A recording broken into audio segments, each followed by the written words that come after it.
Hi, my name is Ashley and it is Wednesday, June the 4th, 2013. It is approximately 9:53 p.m. I am really exhausted. I have had a really long day. I am an activist here in Houston.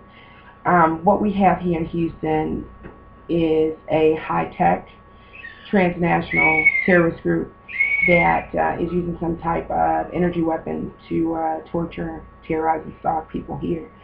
I always want to put that out on the forefront because I'm not doing this video for fun. I am doing this video because I need to get the word out. Not only is it going to save my life, but it'll probably save someone else. I want to state that direct energy weapons are some bad business.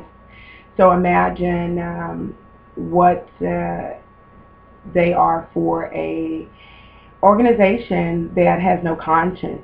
And when I say no conscience, I mean the people that built the weapon, which is essentially the military. These are people that were trained. They took an oath. They were ethically sound. They were evaluated. They had some sense of moral and values and honor. On some level, not everybody's perfect, but what we have here is weapons that were meant to be controlled and regulated that are now being operated by a criminal organization. I also want to state that I have an invested interest in this. I know you can kind of hear my family in the back. I don't have any privacy these days anyway, but I'm actually at my mom's house. But this transnational organization basically ruined my entire life, starting from the time I graduated college.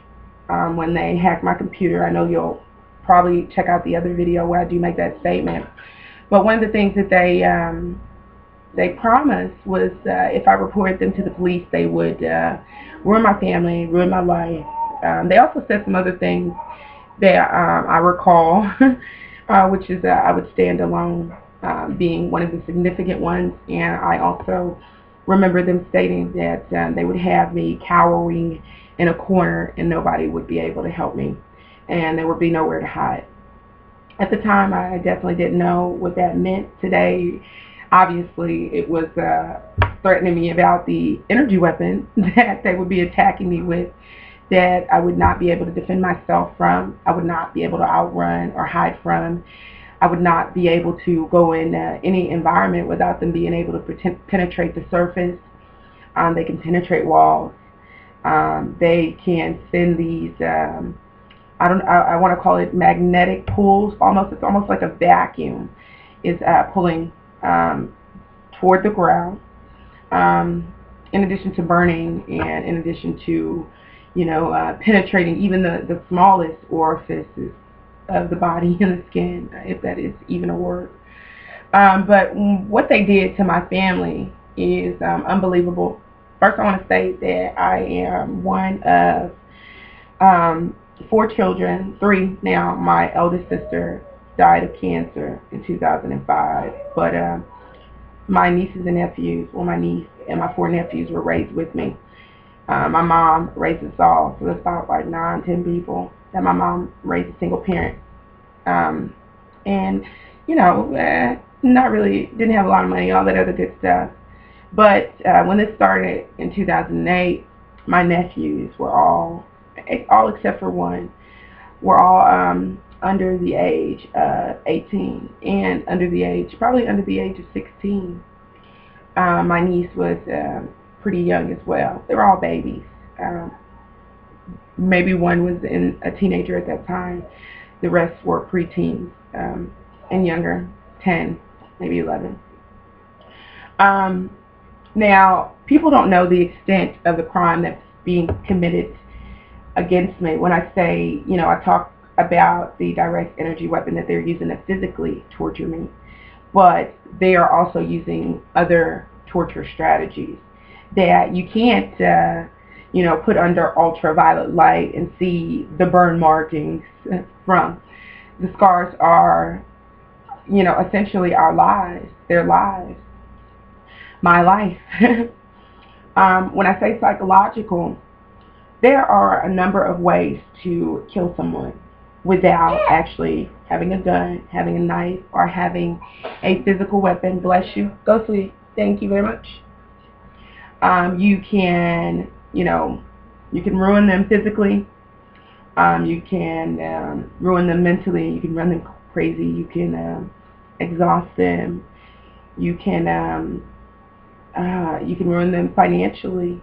You can ruin them socially. You can isolate them. Thank you. You can also you can ruin their family. You can ruin their futures, their careers. There's just a number of things that you can do to kill somebody without actually killing them.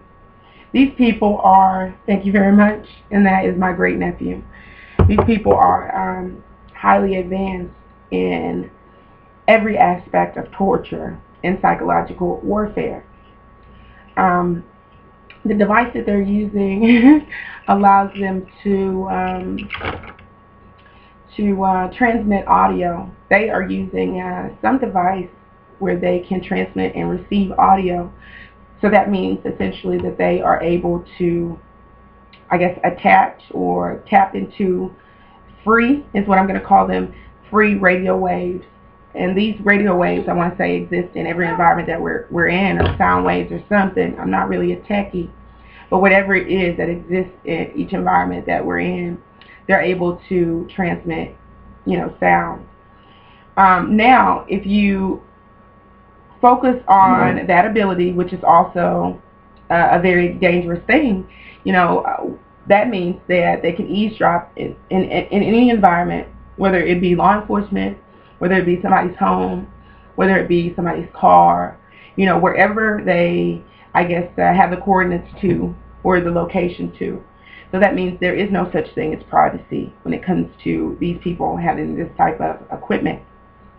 In addition to that, if you think about a lot of the psychotherapies like hypnotherapy and, behavioral modification techniques that a lot of professionals use, just imagine being asleep in your bed.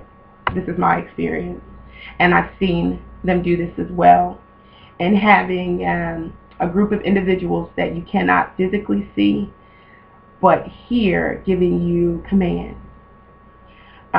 When I say commands, if you look into how hypnotherapy is performed, these individuals have those skills as well. This is one of the strategies that they use in order to, I guess, psychologically affect an individual.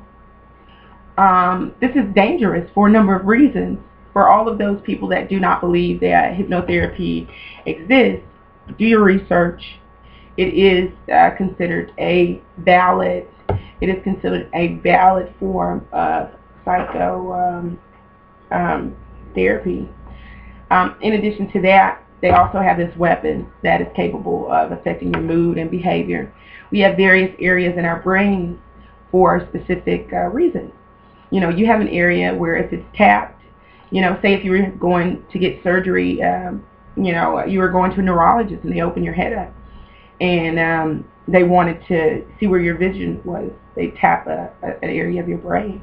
Or they wanted to see where your sense of smell was. They tap that area of your brain. Or if they wanted to tap your memory, they tap that area.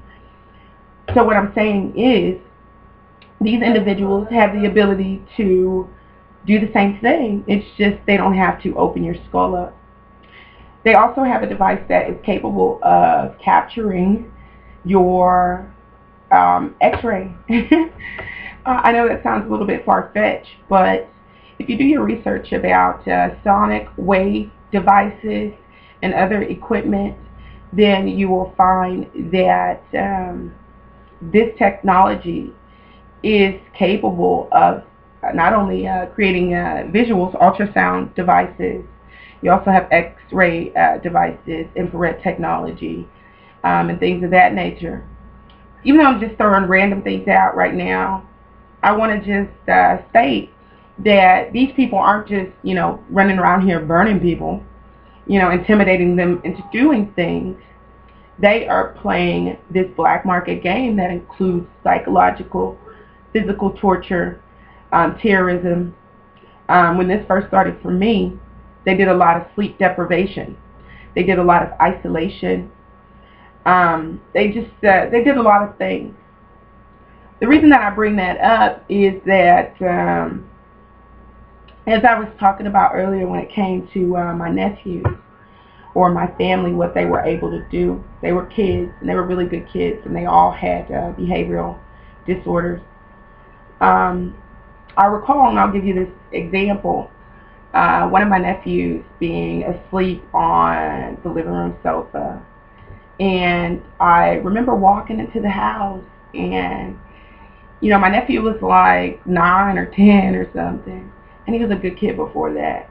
Very goofy, really into the whole cartoon thing. Not a bad kid at all. I remember him having this dream. He was talking out loud, talking in his sleep, and he was talking about, some gang stuff. He was like talking about some, it sounded distinctly West Coast, and he was just talking about, yeah, I'll kill you, and it was a little bit more aggressive than what I'm sounding. But in that moment, it reminded me so much of the individuals that had been following and torturing and terrorizing me. So when you think that these victims who don't have as much time with their attackers or these high-tech terrorists as I have, I want to say offhand that the things that they can do and the things that they have a conscience about do not cross any boundaries with age or race or religion. At the end of the day, it's about money. And if you piss them off, if you do not agree with what they're doing and you speak out about it, they think they have a right to ruin your life. They ruin their lives. I know that it seems a little bit choppy and maybe a little bit hard to believe, but progressively I'll begin to explain more in depth what I mean about that. But if you have a high-tech terrorist group that is capable of remotely talking and communicating with you, and they have skills such as, skills in modifying behavior, dream therapy, hypnotherapy, and other disciplines, where they are able to affect your behavior by, repeating certain things in your ear. The way that we retain certain things is by listening to them. So imagine somebody in your ear saying, you will kill yourself. You will kill yourself all night for how many hours you sleep. Now, the reason I use that one is because I remember this is one of the things that they did with me. I remember waking up midnight and hearing, and they used to do this 24 hours a day, but specifically, I didn't know how they were able to do these things until I woke up in the midst of them whispering those things in my ear. Now, this is dangerous for several reasons. We're not talking about a group of people that are just exploiting me and my family. We're talking about people that were trying to get me to kill myself. So what we have here is a group of high-tech murderers, transnational criminals that are not only committing this crime against myself, but also children, against the elderly, and against anybody else that they so choose. I just want to emphasize the importance of focusing on what we need to focus on as far as getting people aware of what's going on, and also just making sure. Yes, sweetie, you can't say hi right now. All right, so I'm going to